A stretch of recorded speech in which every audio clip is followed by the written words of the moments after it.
The listening part of the occupational English test has 3 parts, and in each part you will hear a number of different extracts. At the beginning of the test, you will hear a beep sound. You will have time to read the questions before you hear the extracts. You will hear each extract once only. You have to complete your answers as you listen. At the end of each test, you will be given 2 minutes to check your answers. Part A. In this part of the test, you will hear 2 different extracts. In each extract, a healthcare professional is talking to his patient. For questions 1 to 24, complete the notes with the information you hear. Now, look at the notes for extract 1.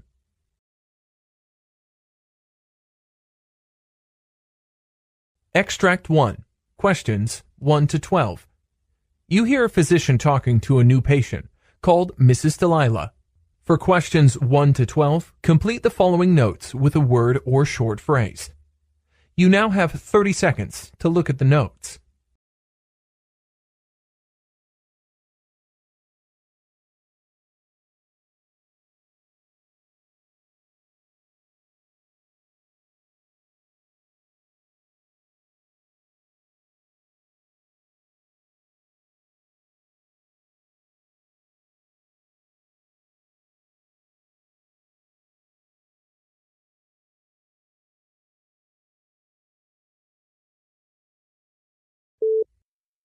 Hello, doctor. Yes, Miss Alyssa. What's your problem?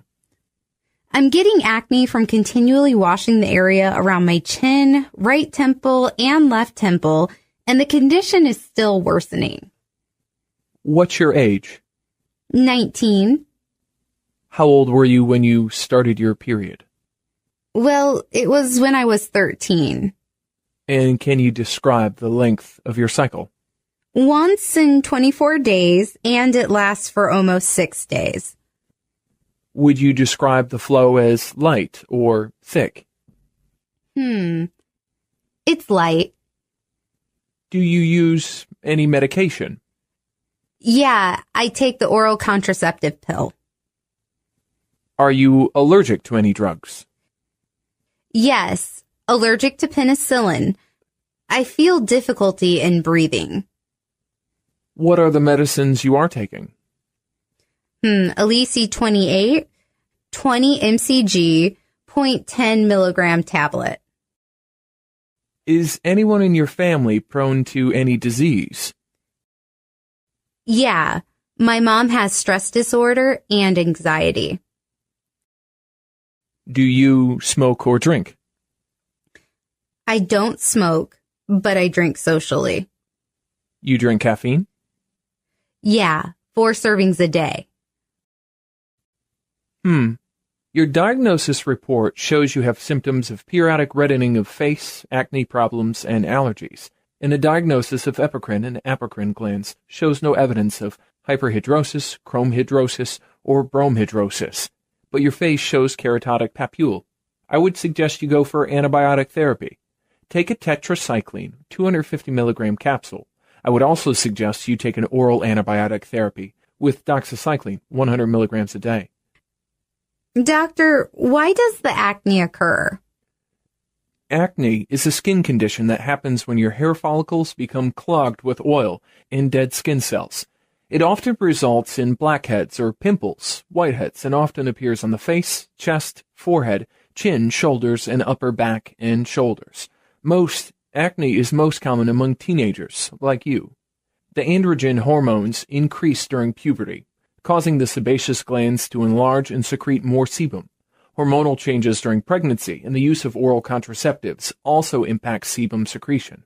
Moreover, low amounts of androgens circulate in the blood can still worsen acne. Medications such as drugs containing corticosteroids, testosterone, or lithium worsens the disease. Which food should I avoid, doctor? Certain dietary factors, such as skim milk and carbohydrate-rich foods such as bagels, bread, and potato chips, worsen acne. Can you recommend any effective foods for acne? You must stop eating processed sugar, caffeine, dairy products, and processed foods. And you should include foods that are rich of antioxidants, anti-inflammatory compounds, and other acne-fighting nutrients. Foods such as blueberries, sweet potatoes, green tea, carrots, cilantro, spearmint, oats, apples, barley, and mustard greens. Okay. Thank you, doctor. Thank you.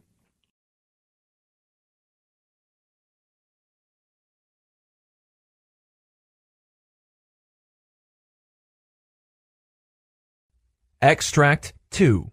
Questions 13 to 24. You hear a physician talking to a patient. For questions 13 to 24, complete the following notes with a word or short phrase. You now have 30 seconds to look at the notes.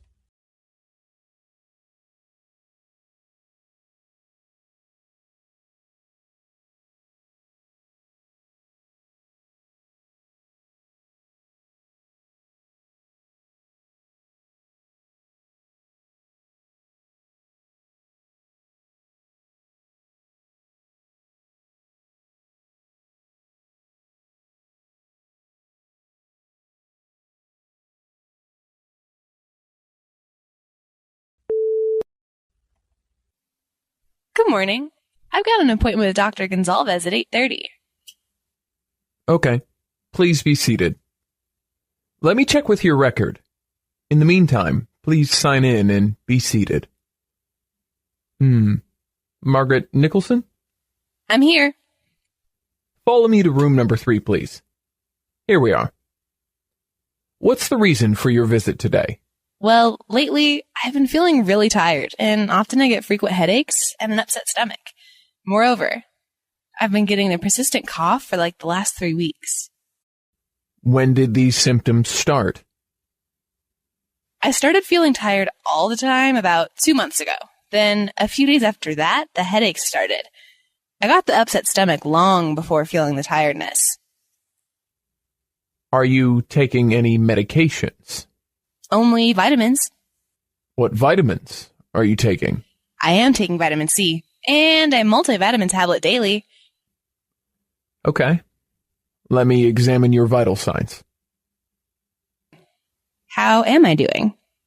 Everything is normal. No high temperature, and your blood pressure is also normal. Please wait for a moment here. Thank you, doctor. I see here that you have started feeling tiredness 2 months ago, and then frequent headaches. You're also suffering with an upset stomach and a persistent cough. Did you run a fever as well? No, doctor. Let me perform a quick physical checkup. Take a deep breath, hold your breath for a moment, and exhale. Repeat this again.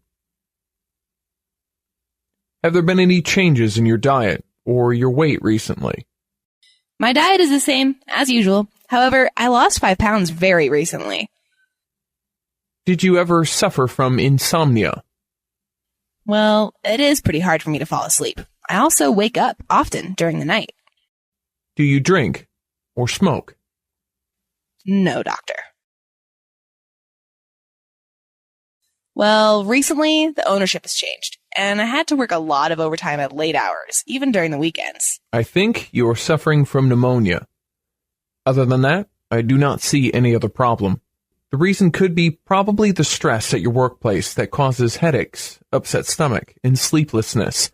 For now, try to relax yourself and start doing exercises.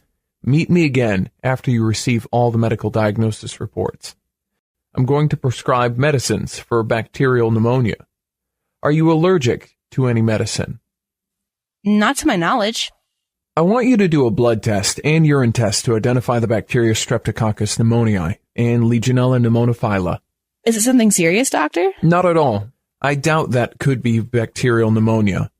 Take levofloxacin, 750 milligrams orally, every 24 hours for 7 to 14 days. I want to know my cholesterol level. When will I get the medical reports, doctor? You will get the medical results in 2 weeks. Don't stress yourself. Everything will be okay. Can pneumonia be prevented, doctor? In most of the cases, pneumonia can be prevented. You can have a vaccine to defend against pneumonia once you get all these medical investigation reports. I would suggest Prevnar 13 pneumonia vaccine. That is very effective against 13 types of bacterial pneumonia.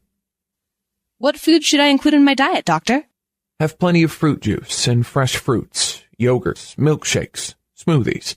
Eat plenty of full cream milk or yogurt, or even ice cream, with light meals of lean meat, fish, or eggs, and cooked vegetables. Thank you, doctor. You are welcome.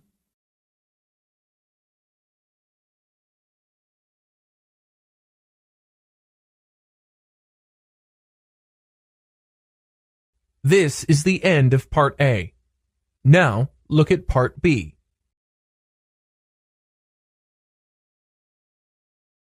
Part B. In this part of the test, you will hear 6 different extracts. In each extract, you'll hear people talking in a different healthcare environment. For questions 25 to 30, choose the answer A, B, or C, which fits best according to what you hear. You will have time to read each question before you listen. Complete the answers as you listen to the audio. Now look at question 25. You hear a physician explaining to his nurse about skin cancer. Now, read the question.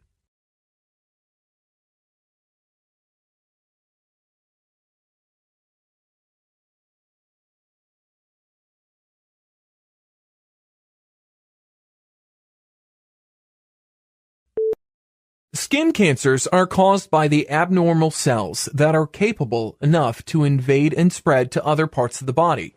Generally, skin cancers are classified as melanoma or non-melanoma skin cancers, such as basal cell carcinoma and squamous cell carcinoma, in addition to less common types of tumors, such as Merkel cell carcinoma, lymphomas, Kaposi sarcoma, or hair and sweat gland tumors. Skin cancer symptoms include alterations in the appearance of a mole or spot on the skin, or the developing of a new spot or lump on the skin. It may also cause symptoms and signs such as itching, skin ulcerations, scaling, swelling, or bleeding, etc.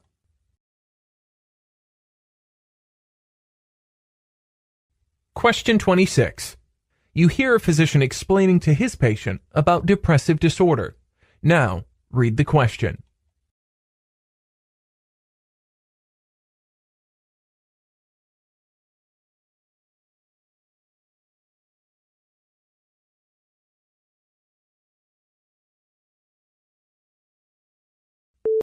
Depression is a sickness involving the body, thoughts, and mood that severely impacts the way a person sleeps, eats, behaves, and the way one feels about oneself.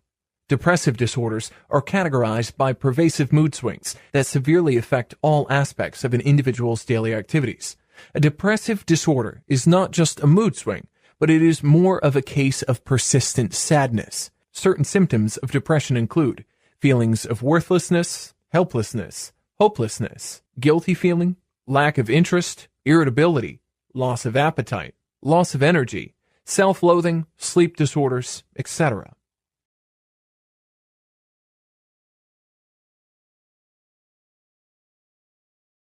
Question 27. You hear the discussion of 2 doctors about the frailty score concept in age patients. Now, read the question.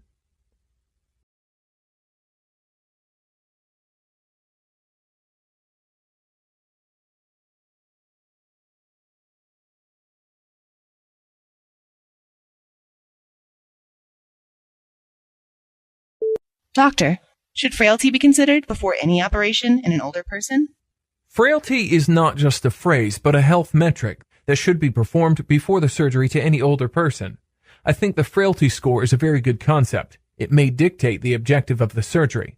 The frailty score concept relates to the inexorable decline of physiological reserve that is a normal consequence of the aging process. We must consider that a healthy 60-year-old will not be as fit as a healthy 40-year-old individual. When faced with the necessity to have surgery, the frailty concept really is more objective. Frailty can be simply evaluated with a walking test, such as a very slow walk speed or an inability to walk very far, giving a good approximation. Both patient and loved ones should consider the consequences of surgery before the procedure begins, especially in the frail.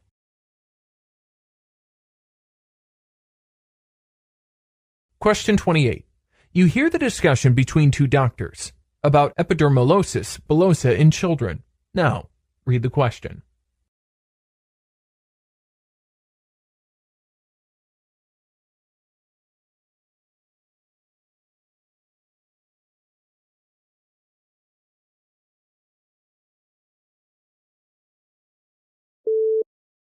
Doctor, could you please explain to me the severity of epidermolysis bullosa in children? Well, epidermolysis bullosa is a rare genetic condition in children. The genes that cause epidermolysis bullosa may be present in other family members as well. There are 4 major categories of epidermolysis bullosa. In the case of epidermal bullosa simplex, there will be blistering, mainly on the hands and feet with little scarring, or without scarring at all. When it becomes severe, the patient will have more widespread blistering and other severe medical conditions, like blistering in the mouth and digestive tract. In the patients with milder junctional epidermolysis bullosa, there will be limited blistering that often improves with age. Patients may also have hair loss and abnormal fingernails and toenails. Children are prone to have growth and malnutrition issues. The scarring type of dystrophic epidermolysis bullosa, especially in mild cases, the blistering is primarily found on elbows, feet, and hands. When the disease becomes severe, there is a higher risk of developing skin cancer as the patient gets older. In the case of Kindler syndrome, the patients have an increased sensitivity to sunlight, in addition to blistering.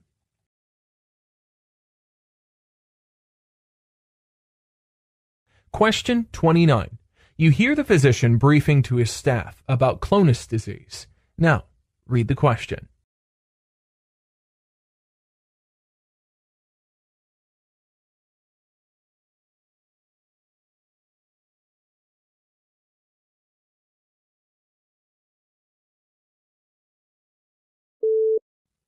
Clonus is a neurological condition that is suffered when the controlling nerve of the muscles are damaged, causing involuntary muscle contractions.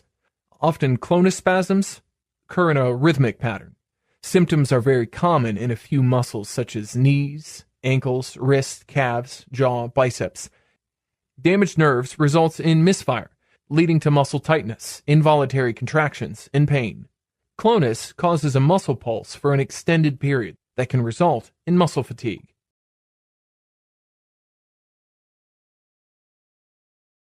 Question 30. You hear the discussion between 2 doctors about how to cope with delirium in patients in ICU. Now, read the question.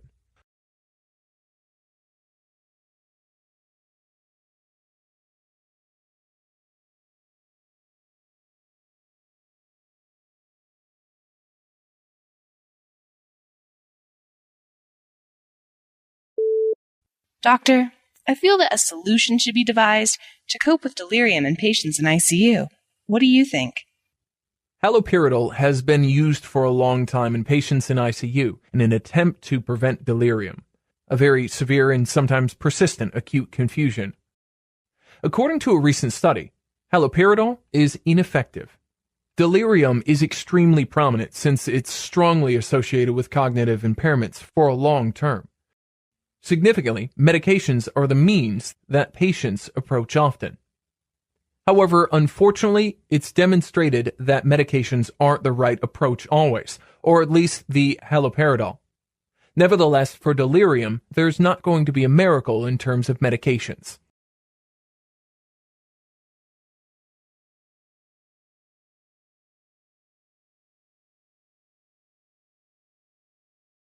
This is the end of Part B. Now look at Part C. Part C. In this part of the test, you'll hear 2 different extracts. In each extract, you'll hear health professionals talking about specific aspects of their work.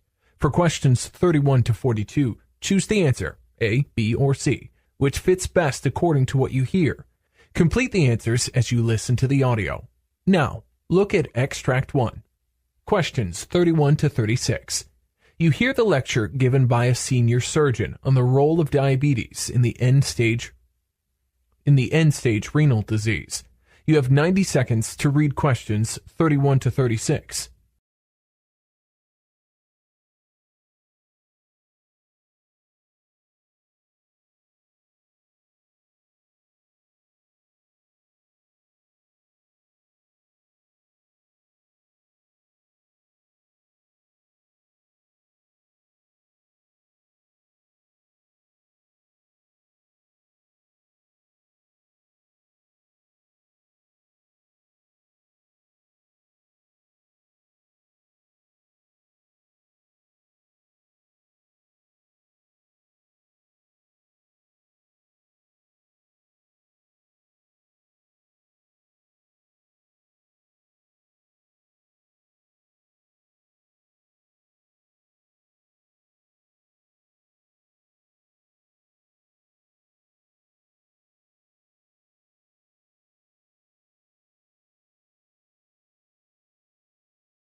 Role of diabetes in the end-stage renal disease. Of late, diabetes has become the primary cause of end-stage renal disease worldwide. This is due to the fact that diabetes, especially diabetes type 2, is increasing. Approximately 45% of new patients receiving dialysis in the U.S. are diabetic. Early diagnosis of diabetes and early intervention are crucial to prevent the progression towards renal failure, seen in a significant percentage of type 2 diabetic patients and in many type 1 diabetics. The presence of microalbuminuria is the early clinical evidence of diabetic neuropathy, defined as the appearance of low but abnormal levels of albumin in the urine. The characteristics of diabetic neuropathy are a decline in glomerular filtration ratio, progressive increase in proteinuria, hypertension, and a high risk of cardiovascular morbidity. Therefore, the evidence of microalbuminuria should trigger diagnosis for possible vascular diseases and aggressive intervention to cope with all cardiovascular risk factors in diabetics type 1 and 2. The natural history of diabetic neuropathy progresses slowly over the years. In type 1 diabetes, microalbuminuria occurs after 5 years, and the end-stage renal disease develops in 50% of type 1 diabetics. Whereas type 2 diabetics has a more variable course. Very few patients with microalbuminuria progress to advanced renal disease. Without intervention, approximately 20% of patients of type 2 diabetes develop an end-stage renal disease. However, due to the increased number of type 2 diabetes patients compared to type 1 diabetes, the maximum number of patients on dialysis are type 2 diabetics. There are many factors which account for the pathophysiological of diabetic neuropathy. Primarily anatomical and structure changes in the kidney result in increased glomerular capillary pressure in diabetes, which is associated with hyperfiltration at the glomerulus. The next factor is the glucose that can increase the formation of advanced glycosylation end products by inversely binding to proteins in kidneys and circulation. Over the years, these formed advanced glycosylation end products, which stimulate the growth in fibrotic factors, contributing to overall renal damage. Thirdly, angiotensin II contributes to the advancement of diabetic neuropathy by narrowing the efferent arteriole in the glomerulus, subsequently resulting in higher glomerular capillary pressures. While diagnosing diabetic neuropathy, early investigation of glucose intolerance in diabetes to distinguish patients who are at risk for developing microalbuminuria is suggested, especially if they have other risks for type 2 diabetes, such as lipid central obesity, abnormalities, or hypertension. Therefore, the investigation of microalbuminuria presence should be performed at diagnosis in patients with type 2 diabetes, whereas in patients with type 1 diabetes, since microalbuminuria rarely occurs with short-term type 1 diabetes, the diagnosis should begin after 5 years of disease. According to the findings, the microvascular complications develop during the prepubertal period of diabetes. Therefore, clinical judgment should be demonstrated when individualizing these suggestions. The object of diabetic neuropathy therapy involves multi-clinical approaches. Tight glycemic control is the keystone in the prevention and management of diabetic neuropathy.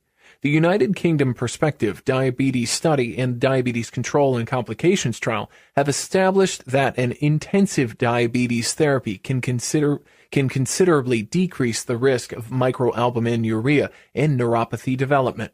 Nonetheless, blood pressure control is another keystone in prevention and treatment, in addition to glycemic control.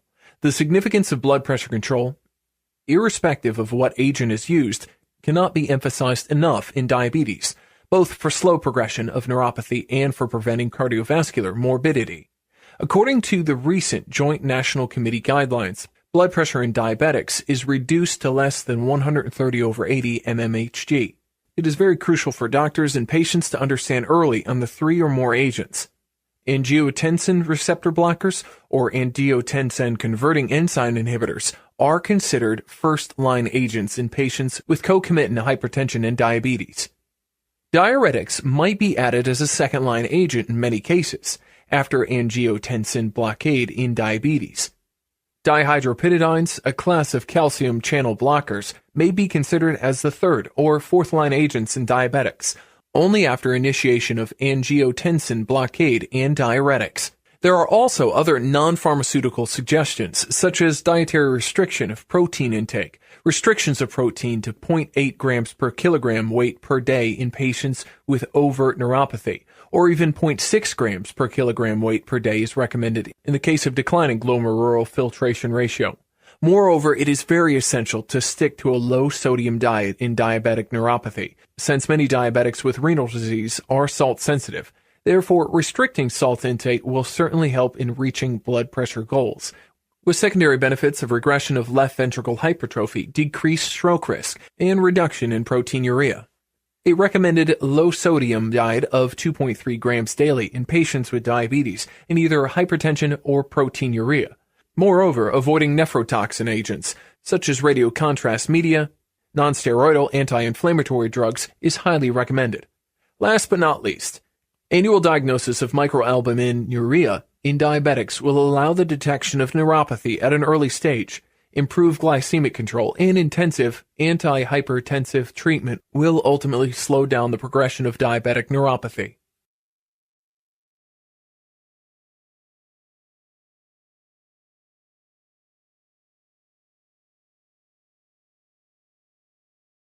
Now look at Extract 2, questions 37 to 42. You hear the instruction given by a physician to his staff about a senior surgery on alpha and beta thalassemia. You have 90 seconds to read questions 37 to 42.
Alpha and beta thalassemia. Thalassemia is a hereditary disease of the red blood cells called erythrocytes. The disease is classified as hemoglobinopathy. The genetic disorder results in the composition of an abnormal hemoglobin molecule. The blood cells are prone to mechanical injury and die easily. Many patients with thalassemia require periodic blood transfusions for their survival. The thalassemians are classified based on the infection chain of the globin molecule. The production of alpha globin is deficient in alpha globin thalassemia, while beta globin is defective in beta thalassemia. Alpha thalassemians lead to excess gamma chains in newborns and excess beta chain production in adults. The excess beta chains produce unstable tetramers with abnormal oxygen dissociation curves. Alpha globin has 4 genetic loci. The more of these loci are defective or affected by the mutation, the more serious the manifestation of the disease will be. Missing one loci or abnormal gene makes a child a silent alpha thalassemian carrier. Silent alpha thalassemia carriers develop no symptoms or signs of the disease, however are able to pass thalassemia on to their children. Missing 2 loci or mutated genes is a condition called alpha thalassemia minor, or having alpha thalassemia trait. In this condition, the red blood cells may be smaller than normal, called microcytosis, and at times may have very mild anemia.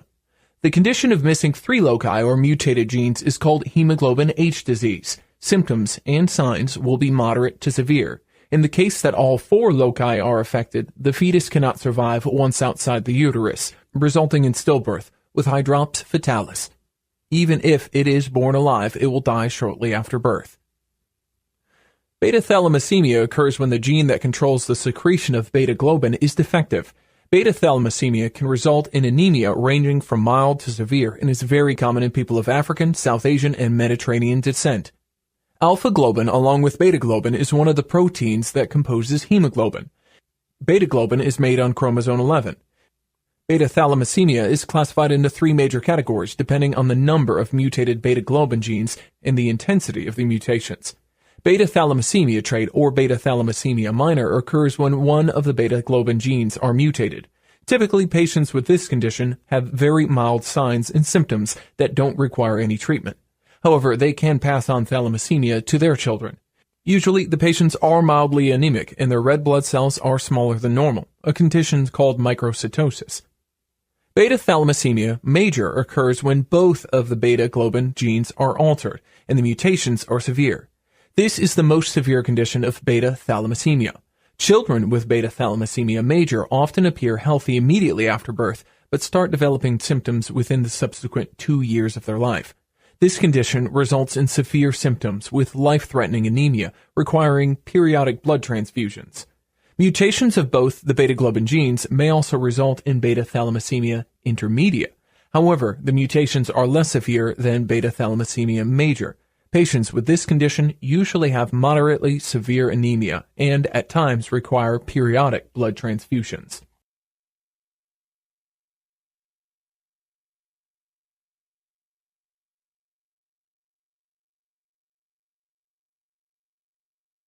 That is the end of Part C.